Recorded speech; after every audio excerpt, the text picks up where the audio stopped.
सुकमा में लगातार नक्सलियों के खिलाफ पुलिस बड़ी कार्रवाई कर रही है। ऐसे में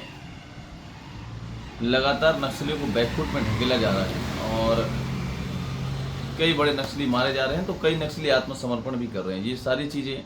अब लगातार नक्सलगढ़ में देखने को मिल रही है। ऐसे में आज सुकमा में और भी एक बड़ी चीज़ सुनाई मिल रही है और बड़ी बात यह सुनाई मिल रही है सुकमा में कि प्रदेश के गृह मंत्री विजय शर्मा अभी इस समय में सुकमा पहुंचे हुए हैं और सुकमा पहुंच करके वो नक्सलियों के पुनर्वास केंद्र में आत्मसमर्पित नक्सलियों से चर्चा कर रहे हैं। तो विजय शर्मा का सुकमा आना और सुकमा में रुकना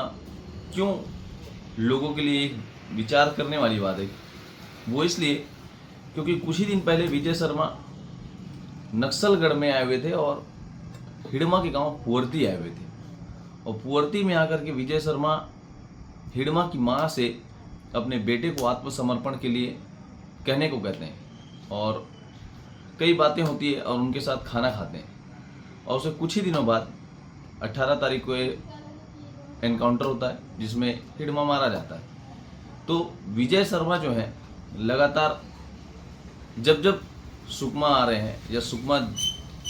के क्षेत्र में आ रहे हैं या फिर नक्सलगढ़ पे आ रहे हैं तो कुछ ना कुछ हलचल जरूर सुनाई पड़ रही है। तो ऐसे में ये बात भी निकल करके आ रही है कि अगर आज विजय शर्मा रात में सुकमा में रुके हुए मतलब कुछ तो बड़ा होने वाला है, कुछ तो चर्चा के विषय है, या तो फिर कोई बड़ा नक्सली आत्मसमर्पण करने वाला है, इसीलिए विजय शर्मा सुकमा में रुके हुए हैं। और सबसे बड़ी बात यह है क्योंकि जैसे ही देश के गृह मंत्री अमित शाह ने जो एक तिथि तय की हुई है मार्च 2026 तक देश से नक्सल समस्या खत्म कर देंगे, तो ऐसे में अब वो दिन भी लगभग करीब आ रहा है। तो लगातार सरकार जो है नक्सलियों के खिलाफ बड़ी कार्रवाई कर रही है और बड़े नक्सली आत्मसमर्पण कर रहे हैं और कई नक्सली मारे भी जा रहे हैं। तो ये सारी चीज़ों को देखते हुए ऐसा लग रहा है कि विजय शर्मा का इस समय में सुकमा आना, रात में सुकमा आकर के रात में सुकमा में रुकना कुछ ना कुछ बड़ा संकेत दे रहा है, जो कि लोगों में अब चर्चा का विषय हो गया है। क्योंकि सोशल मीडिया में जैसे ये चीज़ें वायरल हुई कि विजय शर्मा आज सुकमा में रुके हुए, हमें भी सूत्रों के हवाले से ये खबर मिली कि आज रात छत्तीसगढ़ के गृह मंत्री विजय शर्मा सुकमा में रुके हुए हैं। और ऐसे जब भी विजय शर्मा अगर सुकमा आते हैं तो उनका एक प्रोटोकॉल होता है और उसके हिसाब से मीडिया के लोगों को जानकारी होती है कि विजय शर्मा सुकमा आने वाले हैं या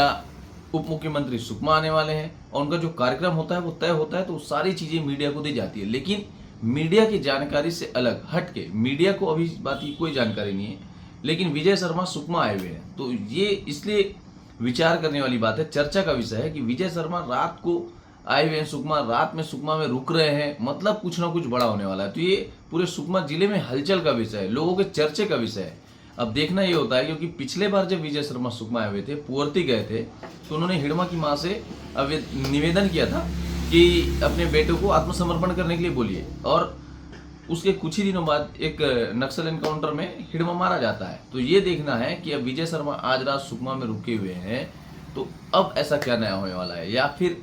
कल कोई और बड़े नक्सल कैडर के नक्सली आत्मसमर्पण करने वाले हैं या कुछ अलग होने वाला है। तो ये चर्चा भी पूरे सुकमा जिला में बनी हुई है क्योंकि विजय शर्मा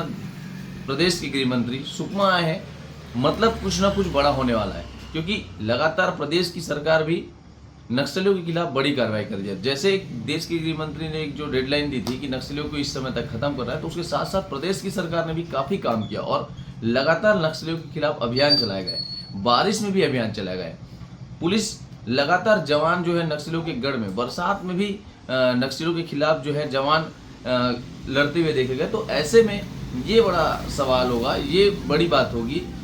जो रात यहाँ पे विजय शर्मा गुजारेंगे तो उसके अगली सुबह क्या होने वाला है, क्यों विजय शर्मा रात रुके हैं, क्या कहीं सही बड़े नक्सल जो कैडर के लोग हैं वो आत्मसमर्पण करने वाले हैं या कुछ नया होने वाला है। क्योंकि जो अभी इस वक्त जो छत्तीसगढ़ की सरकार है ये भी लगातार नक्सलियों के खिलाफ जो अभियान चलाने में काफ़ी प्रयास कर रही है, क्योंकि नक्सल समस्या खत्म करना जो देश के गृह मंत्री ने जो टाइम दिया हुआ है उस टाइम तक पूरे देश के साथ साथ राज्य भी लगे हुए हैं कि कैसे भी नक्सल समस्या खत्म हो जाए। तो इसको लेकर के जो विजय शर्मा है इन्होंने भी काफ़ी लगातार प्रयास किया है, कई नक्सलियों के गढ़ में गए हैं, नक्सलियों से समर्पण के लिए अपील की है। जब पिछले समय में बस्तर में जगदलपुर में जब बड़े नक्सली रूपेश ने आत्मसमर्पण किया था, तो उस समय भी विजय शर्मा ने ये कहा था कि जो और भी साथी हैं वो आत्मसमर्पण कर दें, हम उनका स्वागत करते हैं। और जब रूपेश के साथ 200 नक्सलियों ने आत्मसमर्पण किया था तो गुलाब के फूल लेकर के उनका स्वागत किया था। तो लगातार जो अभी प्रदेश के जो गृह मंत्री हैं विजय शर्मा, इन्होंने नक्सलियों के खिलाफ काफ़ी काम किया है, नक्सल समस्या को ख़त्म करने के लिए काफ़ी काम किया है। तो इसको लेकर के ये बात अहम होती है, क्योंकि नक्सलियों के खिलाफ लगातार जो अभियान चलाए हैं और बार बार नक्सल गढ़ में जाना, नक्सलियों के गढ़ में जाना, पुअर्ती जाना, सिलगेर जाना, और ऐसे बिल्कुल, और ऐसे कई बार तो ऐसा होता है कि विजय शर्मा के आने की जानकारी नहीं होती है और वो जाके नक्सलियों के गांव में बैठ के, गढ़ में बैठ के, उनका जो गढ़ हुआ करता था वहां पर बैठ के बच्चों से मिल रहे हैं, ग्रामीणों से मिल रहे हैं। तो वो जो सरकार विजय शर्मा के साथ साथ नक्सल समस्या खत्म करना चाहती है, तो वैसे ही इस समय में जो है छत्तीसगढ़ के गृह मंत्री विजय शर्मा भी नक्सल समस्या को लेकर के, खत्म करने को लेकर के काफी जागरूक देखने को मिल रहे हैं। तो उनका सुकमा आना काफी चर्चा का विषय बना हुआ है। हमने सोचा क्यों ना ये बात भी अपने दर्शकों को बताएं, क्योंकि प्रदेश के गृह मंत्री अगर सुकमा में रुकते हैं, मतलब कुछ ना कुछ हलचल हो रही है सुकमा में। तो ये सारी चीजें जो है कल निकल करके सामने आएगी कि क्यों विजय शर्मा देर रात सुकमा पहुंचे और क्यों देर रात सुकमा में रुके, और नक्सल जो पुनर्वास केंद्र है वहां जाकर के उन्होंने क्या चर्चा की। ये सारी चीजें जो है बड़ी खबर कल निकल करके आएगी, और जैसा भी होता है वो सारी जानकारी हम आपको अपने वीडियो में देते रहेंगे। अगर आपको ये हमारी जानकारी अच्छी लगी हो तो हमारे इस चैनल को सब्सक्राइब करें और कमेंट जरूर करिएगा। धन्यवाद।